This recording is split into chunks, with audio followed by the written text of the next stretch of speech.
Alors, face à une personne négative, qu'est-ce que vous pouvez faire? Alors, c'est garder ses distances. Donc, c'est une alternative saine. Reconnaître qu'une personne est négative ne nous oblige pas à vivre avec elle.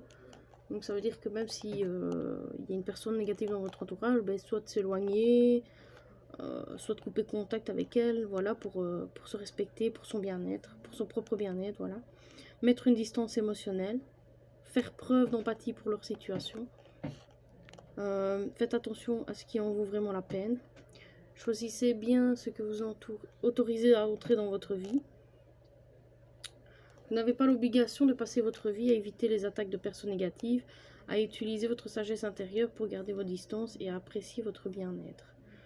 Donc vous avez le droit de ne pas les accepter tout simplement dans votre vie, parce que voilà, on a besoin de garder notre énergie pour ce qui est important, pour nos projets, pour nos hobbies, nos passions, tout ce qui est important pour nous, pour se réaliser, pour avancer dans la vie, dans son évolution personnelle. Alors libérez les mots négatifs et les énergies qui vous sont envoyées, mais par exemple écrire une lettre et la brûler par exemple, ou la déchirer.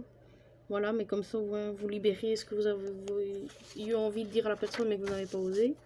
Alors, pour tout ce qui est personne, pervers narcissique, alors, ils utilisent par exemple pour les victimes l'empathie.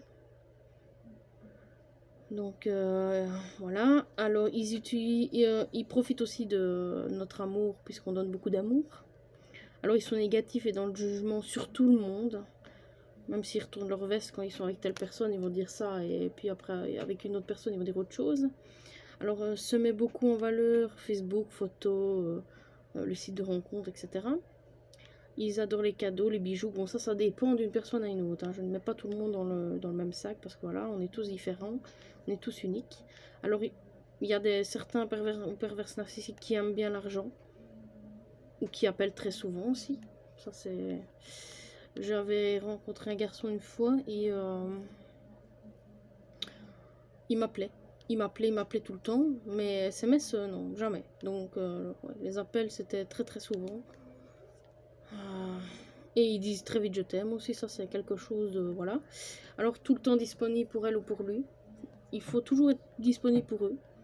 Mais voilà, on a aussi nos hobbies, nos passions. Il ne faut pas s'oublier pour même si on est amoureux de quelqu'un. Donc c'est important de... Enfin, quand on est amoureux de la personne qu'on aime, il ne faut pas s'oublier pour autant. Toujours penser aussi à soi, c'est pas être égoïsme, c'est de l'amour pour soi, l'amour inconditionnel. Alors, instaurer aussi le manque affectif, ça il le fait très bien, il ou elle, enfin ils le font très bien en tout cas, pour que c'est un peu comme une drogue et on ne sait pas s'en passer quoi. Alors, aussi ils font des menaces, du chantage affectif. Chantage affectif, si tu fais pas ça je te quitte par exemple. Ou si tu fais ça, je te quitte par exemple, voilà. Il y a sûrement plein d'autres exemples. Alors arrêtez vos activités. Quand on est avec ce genre de personnes, on oublie ses passions, on arrête. Alors il y a aussi, avec eux, on a un vide intérieur. Puisque au long de la relation, voilà, on a des séquelles psychologiques. Ça, on n'en parle peut-être pas souvent. Ça se voit pas des fois. Ou des violences physiques aussi, parce que ça, voilà. Moi, j'ai eu de la chance, j'en ai pas eu. Mais psychologique, c'est... Voilà. Mais c'est quand même ça... Ça détruit quand même les personnes si à un moment on n'en sort pas quoi, donc voilà. Les mensonges incohérents, et alors il dit toujours le faux pour savoir le vrai. Alors il parle aussi souvent de mariage, d'enfants, de maison. Bon, je sais que quand on fait connaissance, on aime bien savoir les projets de l'autre, etc. Voilà. Mais eux, voilà, ils aiment bien parler de ça. Alors, colère, chantage, manipulation, domination, jalousie extrême. Donc, les pervers narcissiques, ça, voilà, ils aiment bien. Ils sont fort jaloux. Bon, peut-être pas tous, hein, ça dépend, voilà. Puisque j'ai connu des personnes aussi qui ont connu des pervers narcissiques autour de moi et qui m'ont partagé leur expérience, forcément. Et donc, ils sont pas tous comme ça. Donc, voilà, ça dépend, on est unique, voilà. Alors, isolement des amis, de la famille. Le sexe, donc domination. Donc ça, bon, ça dépend aussi d'un pervers narcissique à un autre, ou une perverse narcissique, ça dépend. Voilà, mais ça fait partie des signes, quoi. Voilà. Alors, très fusionnel, vampirisme énergétique. Alors, ben, moi, par exemple, j'ai vécu, ben, quand j'étais avec cette personne-là, ben, j'avais toujours envie de dormir. Mais forcément, s'il prenait mon énergie, voilà. C'est un exemple personnel vécu, donc voilà. Oh, ils peuvent être dans la merde avec l'argent aussi. Ils aiment bien profiter de l'argent. Ça, voilà. Bon, après, comme j'ai dit, c'est pas tout le monde qui est dans le même cas, voilà. Je fais pas de généralité. Alors, pas regarder dans les yeux, ni de je t'aime sincère. Non, il m'a dit juste une fois je t'aime, et c'est quand il a senti que j'allais partir. Donc, il a eu peur, et donc, ben voilà, il s'est dit, ah ben, j'ai pas le choix, je dois la reconquérir, enfin voilà. Alors, bloquer aussi. Donc, ils peuvent nous bloquer. Alors, ils prennent aucune responsabilité et la remettent toujours sur l'autre. Donc, par exemple, il a dit quelque chose ou il a fait ça ou ça, et il va dire, bah non, non, j'ai pas fait ça, c'est toi. Donc voilà, ils n'assument pas leur responsabilité. Donc, ils font toujours leur victime. Alors, ils prennent soin de leur physique parce que voilà, ils aiment bien plaire. Ça, c'est voilà. Alors, 30 critères aussi ben, pour tout ce qui est manipulateur. Alors, il culpabilise au nom de l'amour, du bien familial, de la conscience professionnelle. Il reporte sa responsabilité sur les autres. Il ne communique pas clairement ses demandes, ses sentiments, ses opinions. Non, il faut toujours... quand on veut savoir, il change de conversation, il parle d'autre chose, il faut semblant de rien. Voilà. Alors, il répond très souvent en flou. Voilà. Il change ses opinions, comportements, sentiments, selon les personnes et les situations. Donc, par exemple, avec vous, il va tenir quand l'autre personne n'est pas là. Et puis, quand l'autre personne est là, il va faire semblant et il va dire « Oh non, je suis pas d'accord avec ce que tu dis. » Voilà, enfin, c'est un exemple en tout cas. Il invoque des raisons logiques pour déguiser ses demandes.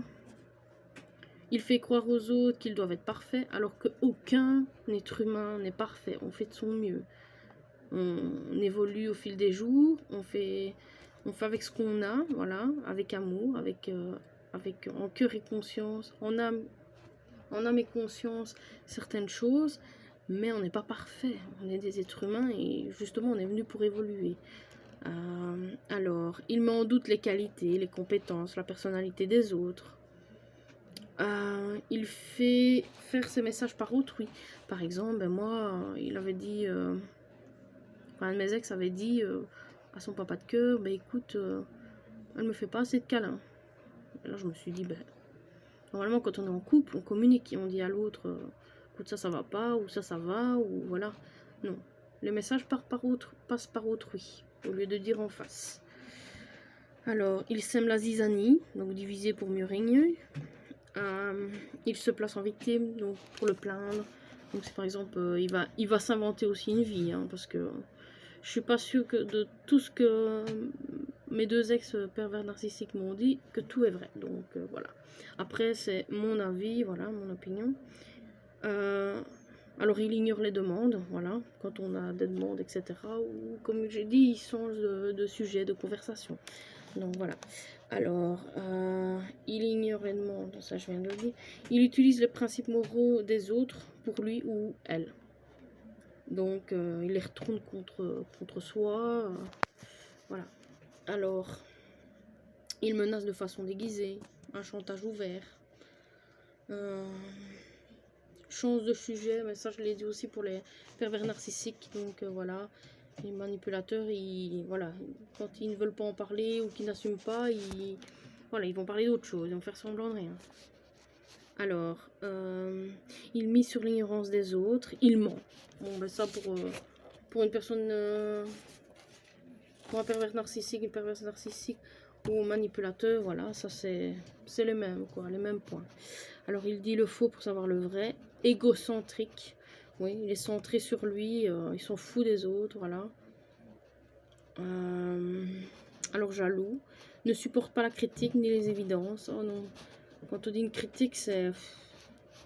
soit ça s'énerve, soit il dit oh t'exagères, ou voilà, tu t'exagères, oui, tu fais un drame pour rien. Alors, il s'en fout des droits, des besoins des autres. Oui, tout à fait. Il respecte que ses propres besoins, mais les besoins des autres... et encore, je suis même pas sûre qu'il respecte vraiment ses besoins. Alors, ordonner ou faire agir autrui. Alors, il flatte pour vous plaire. Donc, par exemple, faire des compliments. Mais c'est des compliments faux, quoi. Enfin, en tout cas, moi, ce que j'ai vécu, voilà, pour moi, c'était faux, quoi. On ne sait pas dire enfin non, je pense même pas qu'il les pense vraiment, puisque voilà, c'est de la manipulation encore une fois. Alors, sentiment de malaise ou de non-liberté. Alors, nous fait faire des choses contre nos propres grés. Donc, par exemple, si on n'a pas envie, je sais pas moi, de sortir avec des amis en soirée, par exemple, et que lui veut, ben, il nous dira oui, mais si, allez, tu vas t'amuser. Enfin voilà, il va insister, voilà. Et donc, il va nous faire quelque chose qu'on n'a pas envie, voilà. Constamment l'objet des conversations, il fait constamment l'objet des conversations, donc ça veut dire qu'il doit être dans les conversations des autres, voilà. Il aime bien qu'on parle de lui, d'être, voilà. Bon, je vous ai partagé en tout cas une partie de mes expériences, bon pas tout, voilà, mais certains exemples en tout cas viennent de mes expériences personnelles, voilà. J'espère que ça vous aura fait plaisir pour soutenir les personnes qui ont vécu ça, ou qui vivent encore ça, parce que voilà, c'est pas facile. Qu'on soit une femme ou un homme, quand on vit ça, ben, c'est très dur. Déjà d'en sortir d'une relation comme ça, ou de plusieurs. De trouver de l'aide, parce qu'en parler autour de soi, comme beaucoup de youtubeurs disent, ben, c'est très dur. Peu de personnes nous croient. Il faut le vivre pour vraiment croire. Donc voilà. Après, il y a des personnes qui sont ouvertes, donc qui peuvent, voilà. Mais je pense que ça se fait rare quand même, parce que même moi, qui ai vécu ça, ben, j'ai pas su en parler à beaucoup de personnes. Donc voilà. J'avais peut-être une personne ou deux, mais voilà. N'empêche que la personne ne sait pas ce qu'on vit quand même par rapport à nous qui le vivons vraiment. Voilà, mais avoir du soutien, normalement, c'est important dans cette situation. Donc, si vous savez avoir une personne qui vous soutient dans une relation avec une personne toxique, un pervers narcissique ou un manipulateur, ben voilà. Donc, voilà, ben je referai d'autres vidéos. À la prochaine et bonne soirée à tous. Merci.